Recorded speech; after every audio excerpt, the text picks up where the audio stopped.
This is the You Can Learn Chinese podcast. For everyone who's trying to learn Chinese or reaching for the next level, you came to the right place.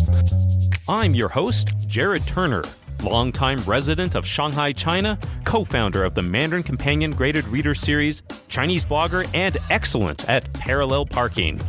My co-host is John Pasden, co-founder of Mandarin Companion, founder of All Set Learning, the Chinese Grammar Wiki, Sinosplice.com, and can touch his tongue to his nose.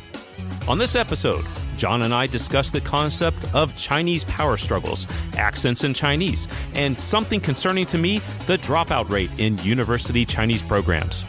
Later on, we are joined by Kerric Knowles. He studied Chinese at university in a very strict program. You'll hear about his struggles and triumphs with the Chinese language and how, if you don't use it, you'll lose it. All this and more, let's get to it. Welcome to our podcast.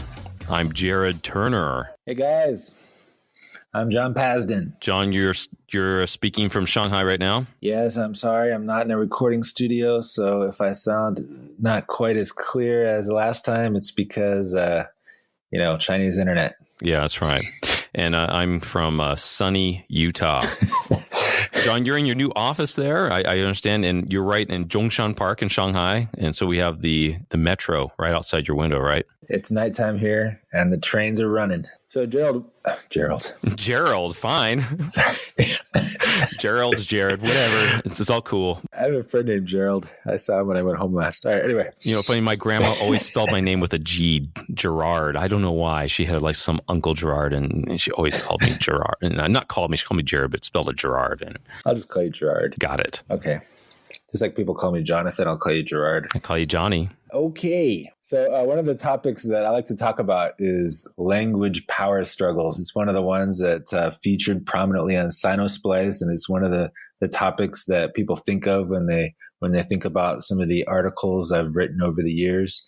I actually wrote that one way back in 2010 when I was just starting All Set Learning. Well, tell us, what is this concept of language power struggles?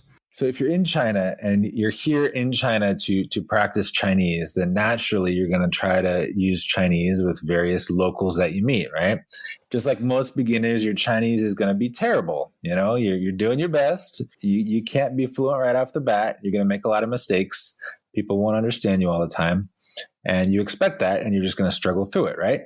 But what you don't expect is that a lot of people, even after your Chinese gets to a fairly usable stage, they don't want to talk to you in Chinese. They'll just keep talking to you in English. Even after you make it clear, like, no, please let me speak to you in Chinese or in China. I really want to practice Chinese. A lot of people, they don't want to do it. So if you're super polite, then you're just going to end up speaking English the whole time. If you're not super polite and you want to have this battle of wills, that's the language power struggle where you keep speaking Chinese and they keep speaking English and no one wants to switch. It's really very weird and awkward, and I never really experienced it in any great degree until I came to China. You know, what I always liken this to is the relationship between Han Solo and Chewbacca in Star Wars. You know, because you watch the movie, and Chewie's like, and Han Solo's, yeah, no, Chewie, not that one. This one, no, I said the blue one's not the red one yet. And you're like, how do they actually understand each other? Wait, hold on a second. That would be equivalent to the reverse, actually. If Han Solo was roaring all the time and Chewbacca was speaking English, that is the language power struggle. Well, it's a language power struggle, but the concept is that they're both understand each other. And I've even had that reverse of the power struggle, where sometimes I've been speaking English and the other person can understand English, but they only want to speak Chinese. And so I'm speaking English to them and they're replying in Chinese, and we're both understanding each other and we're having this conversation. Yeah, that's the Chewbacca thing, right? Exactly. Yeah, actually, when I was at Chinese Pod, I would pretty much speak Chinese all the time. That was our job, teaching Chinese. But my boss, he preferred to speak English, even though his Chinese was pretty good and he could understand almost everything. He would just speak English. And so like everyone would talk to him in Chinese. So yeah, we had the same situation. It was actually pretty efficient. Well, I think some part of that too is that when we are learning a language, we can listen better than we can speak. So our receptive ability is greater than our ability to output that language. Yeah, true. Although as a learner, you do want to become a fluent speaker so that you can talk to the people that don't understand English, right? I agree. But as I'm thinking about the situation where I've described like a Han Solo Chewbacca situation, that's usually a situation where I'm not able to express myself adequately in Chinese. So I revert to English, and that other person can understand me in English, but they're not confident expressing themselves in English. So they express themselves in their native language, which was Chinese. And so that's some situations where I've been in where it's like, okay, my ability to express myself or what I need to say, I'm going to use English because I'm not able to articulate my thoughts or whatever it is I'm trying to communicate in Chinese. Yeah. So in those cases, you gave up the struggle, man. You're like, I'm not going to struggle. I'm going to take the easy way out. Usually when that's happened, it's kind of been a business setting where clarity was really important. Well, also in a business setting, like if you're speaking English and the Chinese person's understanding it, it can also be kind of a case where you're giving face. We're in China, you're speaking Chinese, that's cool, but I know you can understand me, so I'm going to speak in English. And that can work really well too. Actually, you have a good point. I think I have done that sometimes. If you have a person who can speak English pretty well and they're around some of their colleagues who don't, it's kind of like a chance for them to show off. I think for anyone listening, it's maybe like if you're around a bunch of your friends who don't speak Chinese and you can speak some Chinese and you run across a Chinese person and you start speaking Chinese with them. Hey, your friends will be like, wow, his Chinese is great. Well, you may just be having very, very simple conversation, but, it can be a little bit impressive. So same thing for a Chinese person. Yeah, you're finding places in common and you're kind of putting each other on the same side in that social interaction. But when it comes to the language power struggle, like I've got clients who are trying really hard to start using Chinese more at work. Sometimes it's just not a fight you should fight. Like imagine you're in an office setting and your colleagues speak not perfect, but pretty good English, and your Chinese is okay, but not business level. Like, don't try to force Chinese on them, right? It's not a good idea. It's not professional and it's not efficient. Whereas if you're like at a restaurant and, you're talking to the waiter and it's clear that they don't speak much English, so you're using Chinese and your Chinese is pretty decent, but they refuse to speak to you in Chinese, that's a lot more frustrating, right? Yeah. And I think in that case, a lot of people, they will put up more of a fight. I guess what you've always said is that the weakest... who wins in the? I guess what I'm getting to is who wins in the language power struggle. Well, a lot of cases, it's just a matter of who's more stubborn. I mean, are you talking to someone for an exchange of information, or are you just trying to win a battle of wills? Because if it's a true exchange of information in good faith, then you're both going to go with whoever has the higher non-native language level. So your English isn't great, but my Chinese is actually worse. So we're going to speak English, right? That's natural. Whereas, you say win the power struggle. If their English is terrible, but they just won't stop speaking English and they refuse to speak to you in Chinese, even though your Chinese is quite good. I mean, does that count as them winning? I guess. But what I tell people who often find themselves in these situations is just don't even engage. If someone refuses to talk to you in Chinese, even though your Chinese is quite good, then it's not really about communication for them, right? And so you should choose to speak to people who are actually more interested in communicating with you rather than forcing you to listen to their English. I think what you're saying is that on a game theory perspective, the most efficient way to communicate is the person who has the highest proficiency in the second language. Yep. That's exactly right. Confidence also plays a role, but so if my Chinese is better than their English, from a game theory perspective, we should use Chinese. But if their English is better than my Chinese, we should use English. But that's not necessarily the point, though. You're also talking about not just efficiency of communication, but what's going to be best for your learning experience. Yeah, well, that's how it should play out logically, but it doesn't always play out that way. So for me, when I realized that, what was going on with these power struggles, it resulted in me seeking out people that not only didn't have a high level of English, but were also motivated to communicate and not just to, compete or struggle or whatever. So it resulted in me talking to a lot of people that I might not have talked to as much. People like guards in the building or like IEs that do the cleaning, people that work at restaurants that aren't very busy, so they do a whole lot of nothing. And I feel like that was a good way to connect with the ordinary people of China rather than only speaking to the really educated people that spoke really great English. So I learned a lot about China that way. That makes me think of a forthcoming interview we have. This guy, Josh Summers, he lived way out in Xinjiang, and he studied at a university out there, and he studied Chinese. And all his classmates were from like different Central Asian countries, from Kazakhstan, Pakistan. The common language was Chinese. Nobody else even spoke English. That's a very interesting perspective in relation to these power struggles. Sometimes, I guess, if you're in the right setting, there is no power struggle. Yeah, like when I was a student at ECNU, I had a friend from Sri Lanka, and I guess he spoke some English, but his Chinese was much better. So we just communicated in Chinese, and that's just makes sense. It does make sense. Why you got to be all colonial and be like, why aren't we speaking English, right? Well, I'm curious, John. Your wife is Shanghainese. What language do you guys speak? Mostly Chinese. Do you ever speak English together? Yeah, a little. But ever since we met, we've always been speaking in Chinese. She's not one of those people that wants to practice English all the time. She told me long ago that if I didn't speak good Chinese, she wouldn't have bothered trying to even get to know me, because she wasn't interested in practicing English. And her English is quite good. Well, she hasn't been using it lately. I feel like it's gotten worse in the past couple of years, but yeah, it's fine. It's very usable. Yeah, it definitely is. And how's your Shanghainese? Yeah, I can understand quite a bit. I've actually learned a lot since having kids, because I hear my mother-in-law speaking to the kids in Shanghainese, and I learn a lot of things that I don't think I would have otherwise. But I just never thought it was worth it to learn to speak decent Shanghainese, because almost everyone I could talk to already speaks fluent Mandarin. Well, who's this almost? Because you said almost everyone can understand Mandarin. Are there people you've encountered who only speak Shanghainese? Old people. I mean, are those people in your life, though? Not really. Like my wife's grandmother, she can't really speak Mandarin.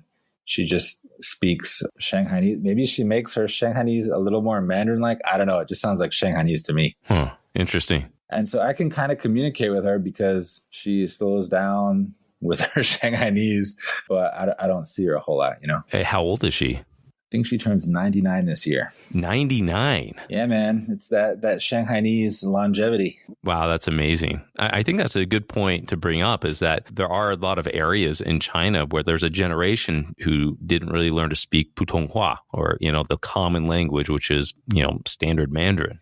Yeah, and you have this weird phenomenon where different parts of China, how they have different degrees of development.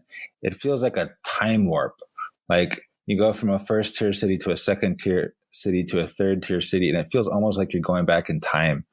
Because, like, for example, in Shanghai, one of the richest cities in China, their overall level of English got higher a long time ago, whereas maybe Hangzhou, second tier, it was, 10 years behind or something.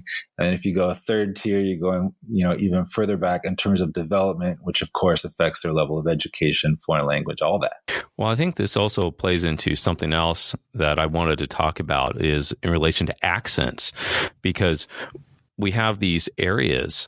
And in fact, not just areas, but pretty much every area of China has some sort of their own local language or local dialect. And it's interesting to see how that local dialect has influenced the pronunciation and therefore the accents of Mandarin. Yeah, I think here it's useful to throw in a little bit of linguistic jargon. The Chinese word is fangyan, which is sometimes translated as dialect. Some linguists translate that as topolect, because they recognize that the Chinese use this word fangyan in a way that's different from dialect. Because strictly speaking, dialect would be like the Mandarin that's spoken in Beijing is a little different from the Mandarin spoken in Shanghai, which is a little different from the Mandarin spoken in Taipei and the Mandarin spoken in Guangzhou, right? Those are all dialects of the same language. Whereas with fangyan, topolect, like a lot of them are not mutually intelligible. So by typical linguistic definitions, they're not the same language. Therefore, they're not just dialects. Yeah, that's a really good point that I've never fully understood myself, is that, some people call Shanghainese a dialect, but to me, yeah, you're right. It seems like a dialect is something that if you understand Mandarin, you should be able to understand at least some of Shanghainese, but that's not really the case. To me, Shanghainese, it's a totally different language. And it would be totally fair to say that, but the Chinese don't want to say that because it's kind of a political thing. They're all Chinese. They all speak Chinese. Sure, we have different fangyan, but we're all Chinese. And if you start splintering into different languages, then, oh, maybe this language should have a different writing system. But no, that's not going to happen. And, the Chinese characters have been the unifying linguistic factor of China for so long. And that's one of the things that makes them feel justified in saying, no, it's all Chinese. Well, there are so many different accents that I've encountered during my time in China. And it's interesting, too, how I've even encountered sometimes teachers in America, Chinese teachers from China in America, and they bring sometimes their own unique accent into the classroom. Yeah, so the milder form of the accent that you'll encounter would be like if your teacher's from Beijing or if your teacher's from Taiwan, they're going to sound a little bit different. But then once you go to China and you start talking to just random people on the street, like if you run into someone from, Fuzhou or someone from Sichuan, a lot of times the sound substitutions they make are pretty crazy. You're like, what? How can that just be an accent? Like you're pronouncing L's as N's and you're pronouncing H's as F's. Like, that's just an accent, but Chinese people can understand it if they've been exposed to different accents at all. Back in Shanghai, we used to have an ayi, which is kind of like a maid helper, and she was from Anhui. She pronounced her R's was L's. So when we talk about like meat, like ro, she would say lo. I remember when she was trying to tell us something about she was making dinner that night. She's like, do you want meat? Niao lo ma or something. And we couldn't quite pick up what she was trying to say. And then finally she pointed to me and we're like, oh, ro. And she's like, yes, lo, It reminded me of, some skit I'd seen on Jimmy Kimmel about Guillermo, if you've seen that one about Jason Bourne. It has Matt Damon in it, and he goes, Jason. He's like, it's not Jason, it's Jason. Jason. So you have some of those issues like that in Mandarin. Yeah, so in a lot of cases, if you can't make the different sounds, you can't distinguish them in production, you also can't hear the difference. It's likely that she really did not hear a difference between what you were saying and what she was saying. And then one of the other areas that I've noticed that this is kind of interesting, this whole accent thing, is when I was studying Chinese in Hangzhou, occasionally some students from Beijing would come down and they had been learning Mandarin, for a year or whatever in Beijing, and they spoke very excellent standard Mandarin. It sounded just like the textbooks, and their teachers were all very standard. And they would come to Hangzhou, and a lot of people had these thick Zhejiang accents, and they couldn't understand them, and it drove them crazy. They were getting like angry at the locals, like, why don't you people speak proper Chinese? I can't understand you. And I was just laughing because it's like, this is the Chinese that I was practicing on every day. And it was frustrating in the beginning, like realizing that their Z sounds were actually sometimes ZHs and their S sounds were sometimes SHs. It's confusing, but actually it's much more of a workout. And if you can understand them, then when you go to Beijing and you listen to the people that sound like the textbooks, it's like so easy. So I felt like, I had been getting the harder linguistic workout. I had achieved greater levels of listening comprehension when it came to accents than the people that were studying the super standard Mandarin. But that can be difficult too, because there are so many different accents, right?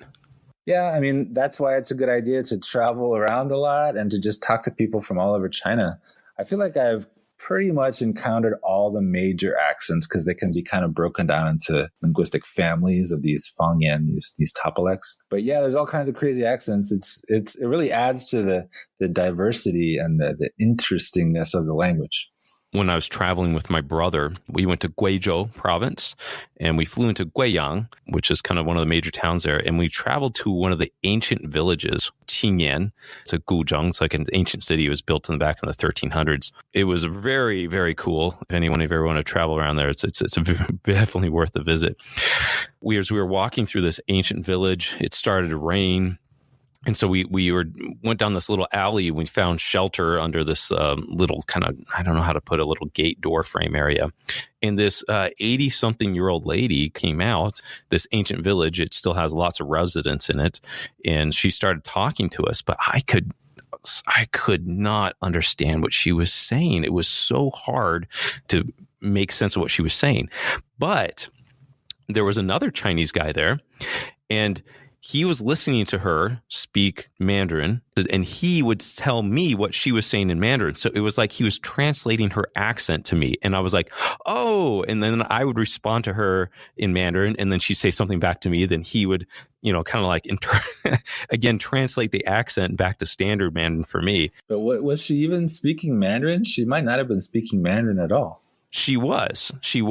It was a very heavy accent. And as he repeated some things back to me, I started saying, oh, I can kind of understand that. So I think what it would have been like in English is if someone has a very, like a heavy Southern accent, or if someone from like, the hood or something, they have just a very different way of saying things. And maybe to a foreigner, they can't understand it. But, as a native English speaker, we're exposed to it. And it's like, oh, yeah, I know what they're saying. And then you kind of can relay that back to the person who's learning the English, and you can explain it to them. Yeah, actually, I remember when I was first teaching English in Hangzhou, there were some teachers from Australia there. And the first time I talked to those Australian teachers was my first contact with any Australian, and I could barely understand them. It's kind of funny to think of it now because, now I have a lot of Australian friends and I've been to Australia multiple times and I have no problem. But man, at the time I could not understand them. When I've traveled around different areas of China, I've often asked people, hey, how do you say this in your local dialect or, the Fangyuan? When I was in Chongqing, this is only one data point, but I asked them how to say different things in their local language. And it sounded almost exactly like standard Mandarin, but just with like different tones. I don't know much about it, but that's fairly common. But the other thing is, if you ask them how to say it, they might give you like basically the same characters, how they would pronounce them in that Fangyan. But if they were talking to their mom in their local dialect, they might use a totally different word.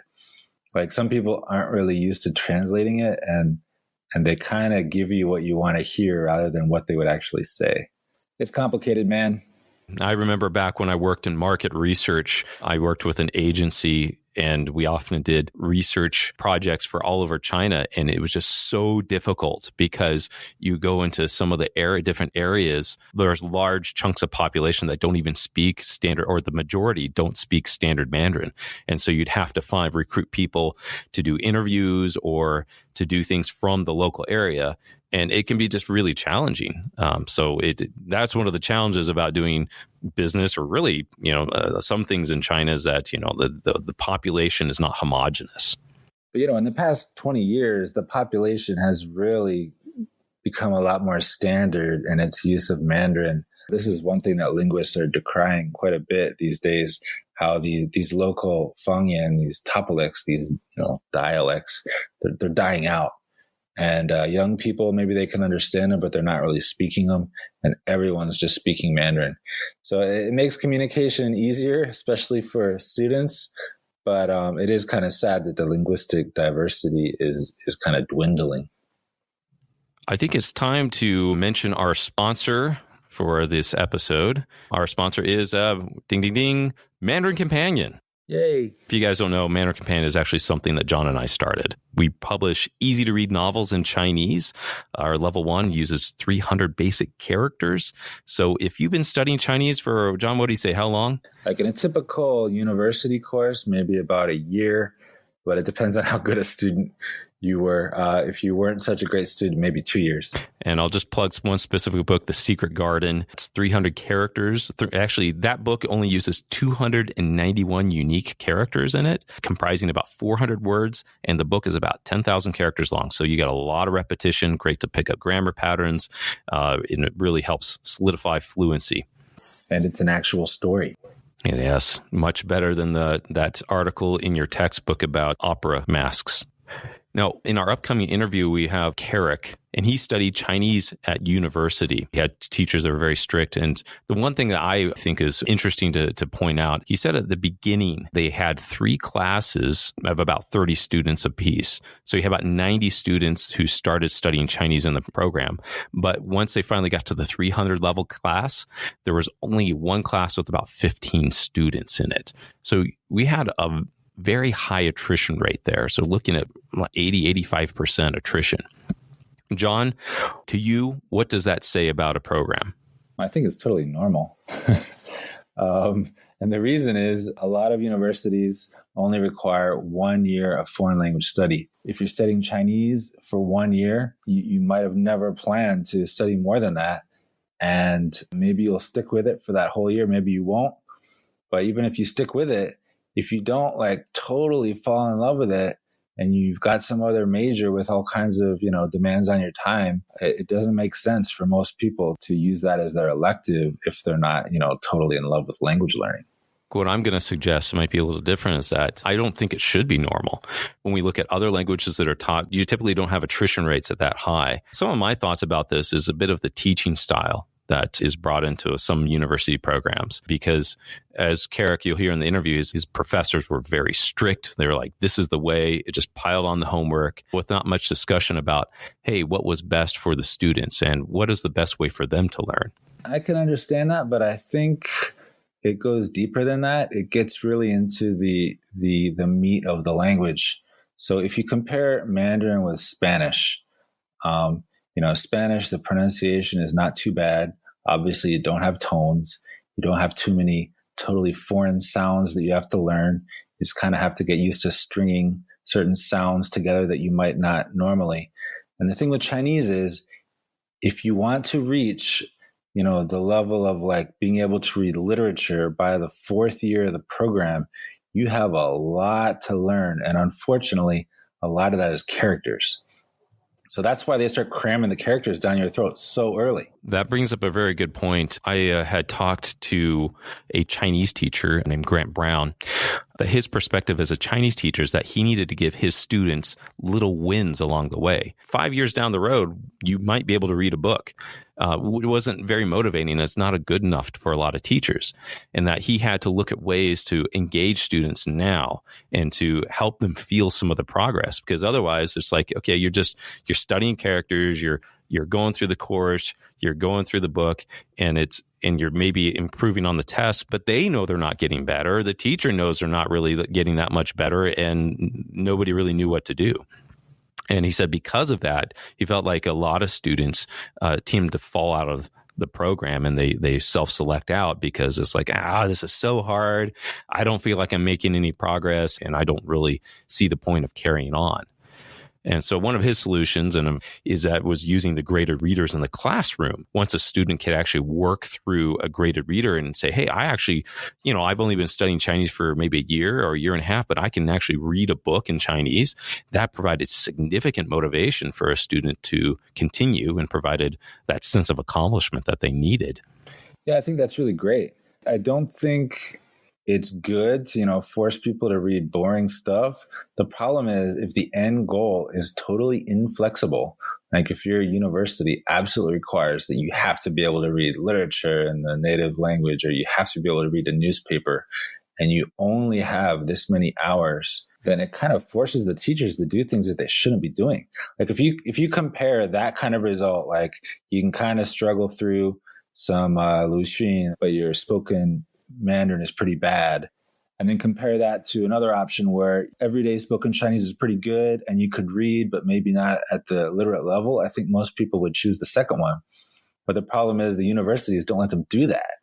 And so if you can design the program, like maybe if you have more time, like, I know, Jared, you've been talking to people in programs that start a lot earlier than universities, and it's great.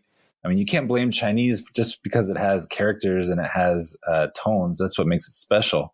But forcing it in that same time frame as every other language, that's what gets you bad results. I think you're right. And I think what it just takes is a lot more thinking through programs and perhaps even more of a learner's perspective. Learner's perspective never hurts. Awesome. My name is Kerric. Kerric is from Seattle, Washington, a big fan of the Seahawks. It's been in Shanghai for about 3 years. All right. This is my first podcast. I like it. How we doing? Sure. Oh, you look amazing. Thank you. This is a face for radio right here. You have face for radio, yeah. Kerric. We're getting photos in there, right? We can. The truth is, we forgot. But ladies, as of this recording, he's still single. I work for an ed tech startup called Dialects. It's an online mentorship platform. Before that, I worked at another tech startup here in Shanghai.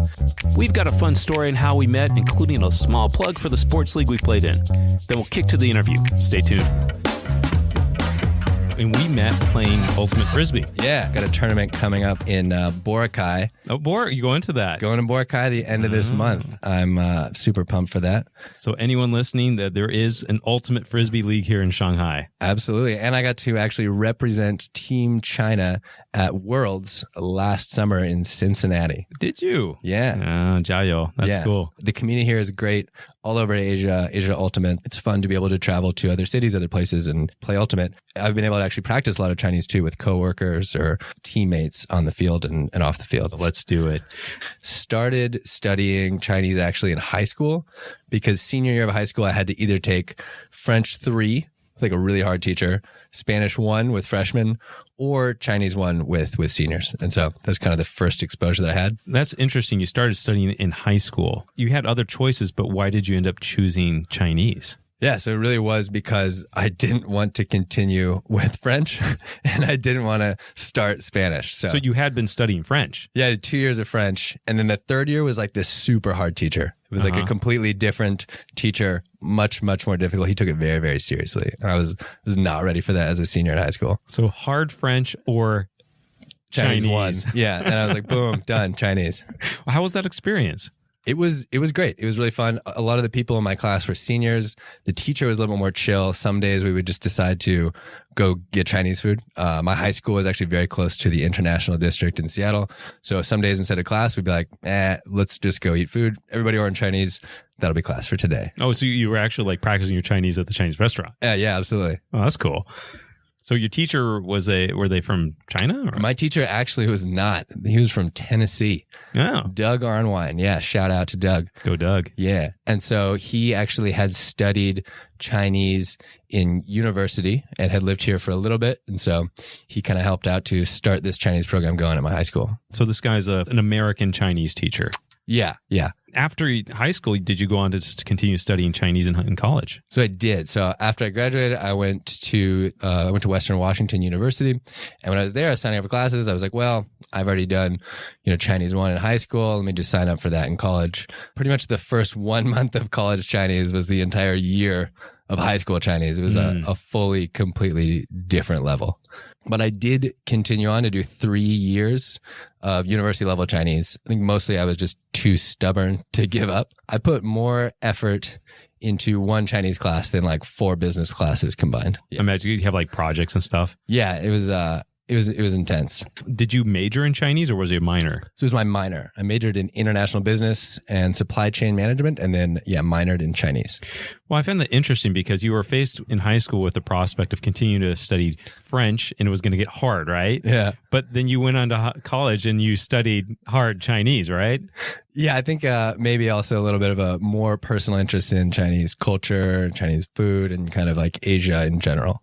Was there anything specific about that really attracted you? I think one aspect actually was so my cousin now lives in Shanghai and has lived here for 8 years. So she had moved to Shanghai. And then my brother was also studying Chinese and he moved to Shanghai with his wife as well. Oh, so your brother had studied before you did? We actually at one point were in the same Chinese class in university. Oh, really? Yeah, we were both a little bit of the slackers of the class. At one point, the teacher made it a rule we weren't allowed to work on projects together. The outcome was never great. Well, how was your experience studying Chinese in college?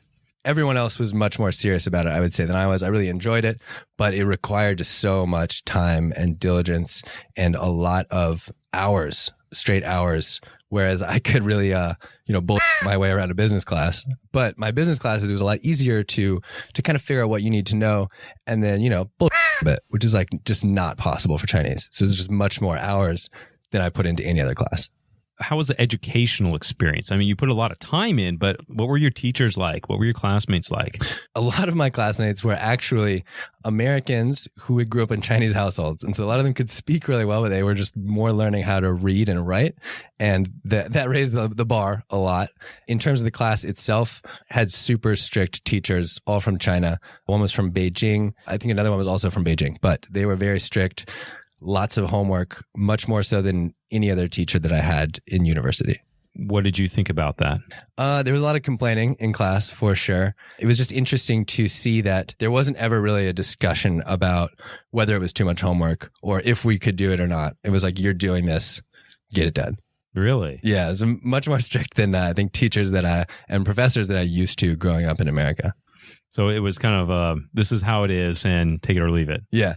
I'm curious, was that a very difficult experience for you? It definitely was difficult, but I like the challenge, and kind of like I think I did push myself to go up to the bar. I mean, sometimes I was at parties with my Chinese flashcards, kind of looking through. Everyone else is in the dorm around me, having beers or something like that, and I'm just sitting there with my flashcards or my character book, trying to write things down and get stuff done for the next day. Well, I'm sure there's probably some times where you felt like giving up. Yeah, absolutely. There were a few times, and kind of the big goal, once I started down the path, I was like, you know what, I'm just going to do this minor. It's a 3-year program. I've got to finish it. And it was much more of, I think, me being stubborn and me really wanting to be able to accomplish that than it was like, oh, I'm really excited to become fluent in Chinese and then move to China. That wasn't actually really my plan yet. I think at that time it was more like, all right, I've set this goal. I've put myself on this path. Like, I don't want to give up. The stick-to-itiveness, right? Something like that. Yeah, a little bit. Well, what about characters? How they introduce characters, writing, typing? What was the educational method for acquiring the characters in the school? Yeah, so it was pretty much sink or swim. It was like, hey, your tests are all in Hansa. Like, you have to write everything out by hand, no notes. By hand? By hand, no notes, no nothing. Every test you got to come in. If you don't know the characters, you're screwed. You don't get a dictionary.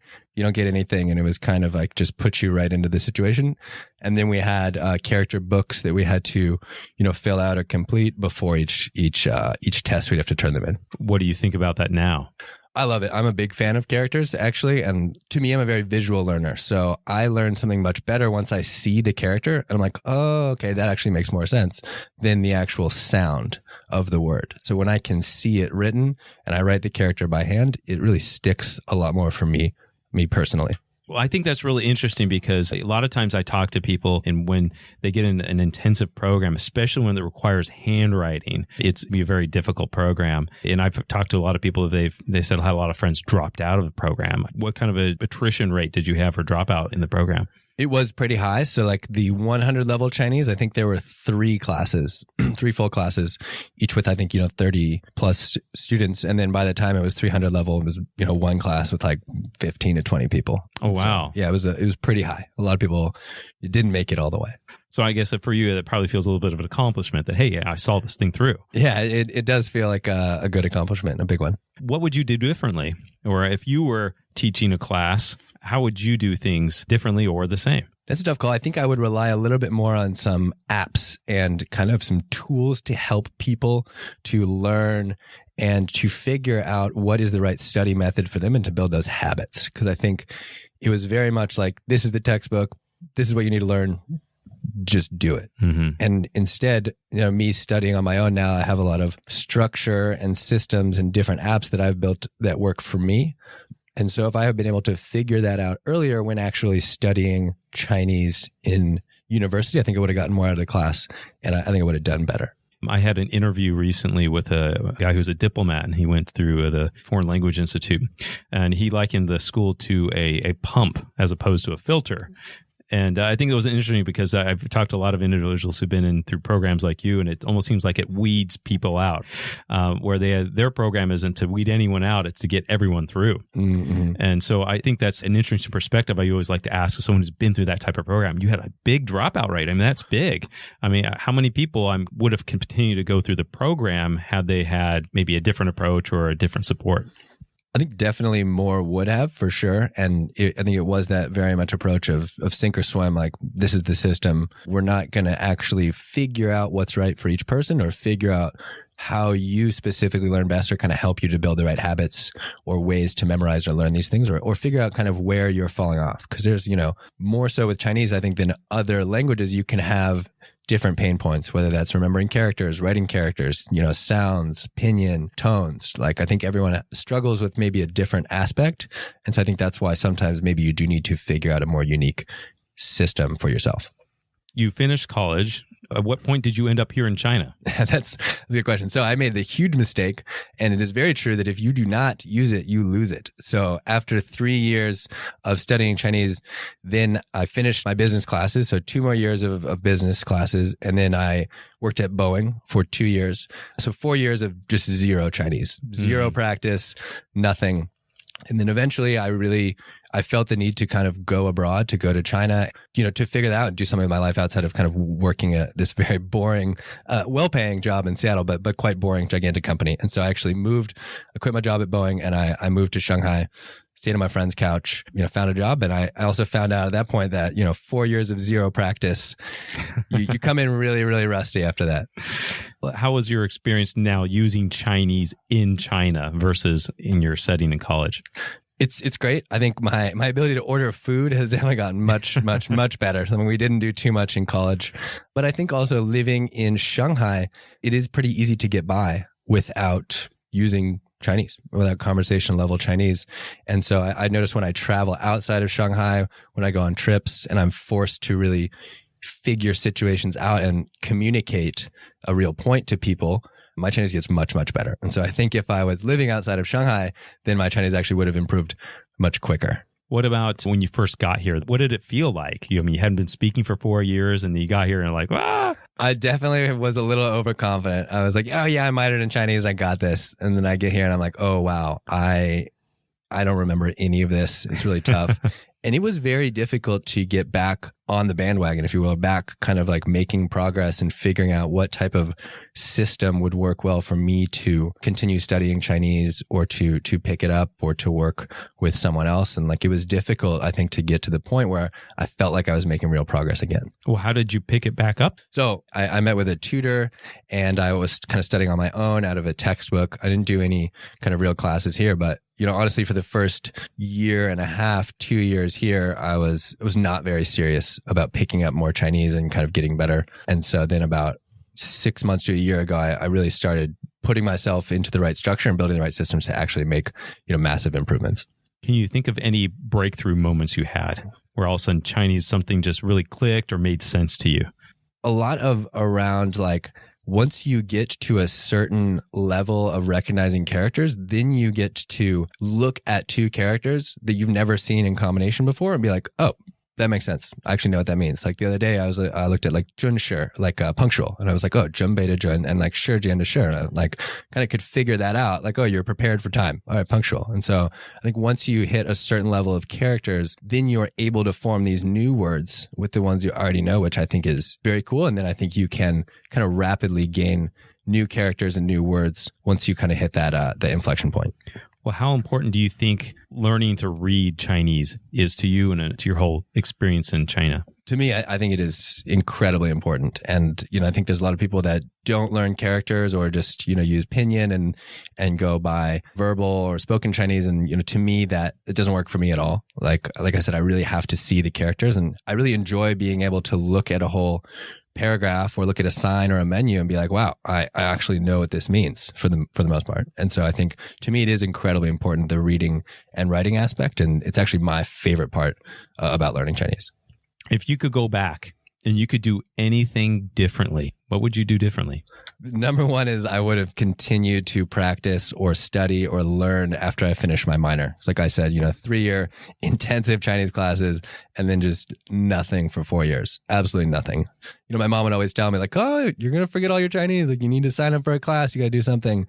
And, I was like, yeah, whatever, mom. But I think that's 100% what I would do differently is kind of once you build the habit and set the system and the structure, it actually becomes easy to execute that. And so if I had just built that right away after I finished my 3-year minor in university, I think I'd be in a much better place now. How about some any funny or embarrassing situations? Oh man, yeah. So the first time that I visited China, I took a quarter off of university my senior year. My brother was here. I came and visited. I traveled around a lot. He taught me that if you're getting a taxi, if you're flagging down a taxi and they're trying to haggle with you, just say da biao. Like hit the meter. I'm not here to negotiate, I was using that for about 2 months, always just yelling like, no, da biao. And then I was taking a taxi with one of my friends here in Shanghai. The guy tried to haggle with me and I was like, da bian. Da bian, da bian. Poop. Yeah, poop. Poop. And my friend looks at me and he's like, why are you saying that? I was like, don't worry, man, I got this. It means hit the meter. Like, he's going to hit the meter. Don't even worry about it. And then my buddy who had lived here for a long time was like, that's not what that means at all. You're trying to take a stool sample or something here.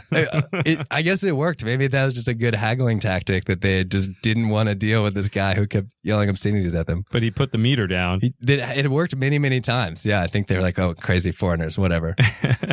What advice would you give to someone who's learning Chinese right now? So I think the best advice that I can give is like figure out the right structure and the right system that works for you. And I think the first year and a half, 2 years, as I was saying, I was very laissez-faire about it. Like, oh, I'll study Chinese kind of when I'm ready, when it's convenient, and figure out the right apps. So like now at this point, I have like very clear and specific apps that I use, and I have times exactly when I use them. And so like in the morning, I use LingQ, and I will listen to a new lesson through usually like slow Chinese. And like I will listen to the dialogue. And then on the way home on the metro, I will study the vocabulary, so do flashcards. And so knowing exactly when you will study and what you will be studying has been key to really being able to get up to the next level and then build that habit. Sounds like getting your routine in. Exactly. Getting the routine, and not only, what are you going to use to study, but when will you study that, and kind of, how do different aspects plug in? Because there's other stuff that have like, I really like a podcast called 听故事学中文. It's like, listen to stories. And I like that when I'm just like walking around, and I can sort of passively listen to it in times when I'm not like intensively focused on, learning new grammar, learning new vocabulary. And so having the right tools or content for whatever situation you're in, whether you're sitting on the metro super focused on flashcards, or you're just kind of walking around and you've got a Chinese conversation playing, over your headphones. Well, Kerric, thanks so much for being with us today. I really appreciate it. Yeah, absolutely. Thank you for having me. You have been listening to the You Can Learn Chinese podcast. Help us spread the word by sharing this with your friends, classmates, teachers, cousins, distant relatives, high school crush, your Uber driver, in-laws, postman, orthodontist, and that one guy named Dave.